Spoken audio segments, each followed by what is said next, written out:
हुजूर, मेरा सवाल था कि जो आपने अफ्रीका में वीट ग्रोइंग का एक्सपेरिमेंट किया था, उसकी थोड़ी सी आप तफसील हमें बता सकते हैं? तफसील उसकी ये है कि नाइजीरिया में वीट उगती है, तो उस लिहाज से मुझे ख्याल आया कि नॉर्थ में वेदर ऐसा है, वहाँ भी गंदम उग सकती है जी।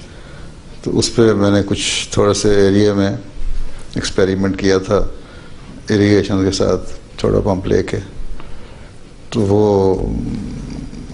वीट को थोड़ा सा ठंडा मौसम चाहिए, उस इलाके में होती है ठंडे से एक वक्त में, तो वो ठीक हो गया। मैंने उनको बताया कि उग तो सकती है, इसको कमर्शलाइज करना अब तुम्हारा काम है, किस तरह करते हो।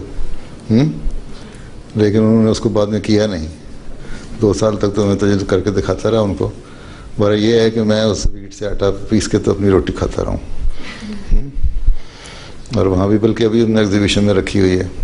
तो वो बहरहाल बाद में फिर किया नहीं उसको कमर्शलाइज। कुछ वहाँ पॉलिटिकल अनरेस्ट भी रहता रहा है, कुछ थोड़े से अपने लोग, जितनी गवर्नमेंट्स आती रही उनके अपने वेस्टर्न इंटरेस्ट होते थे, इसलिए सही नहीं हुआ।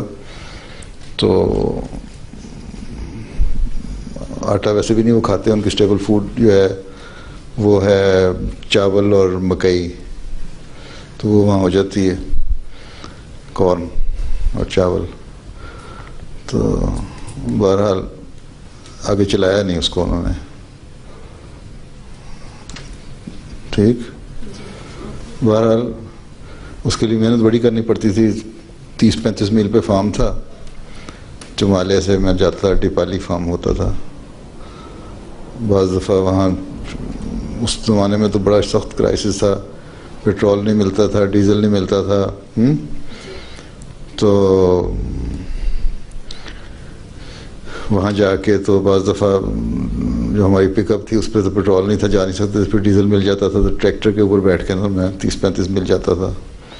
फिर वहीं जाके बाज़ दफ़ा रहते भी थे, जो उनके बुश में अफ्रीकनों के थैच्ड हट्स होती हैं ना, हाउसेस, उनमें रहता था। और वहाँ बिच्छू पता नहीं क्या होता है, स्कॉर्पियन, तो उसका भी डर था रात को कि नीचे लेटे हुए तो कहीं सोए हुए बिच्छू ने आकर काट दे। बहरहाल काफ़ी कोशिश से वहाँ गंदम को उगाने की कोशिश की थी, लेकिन आगे चलाई नहीं फिर उन्होंने।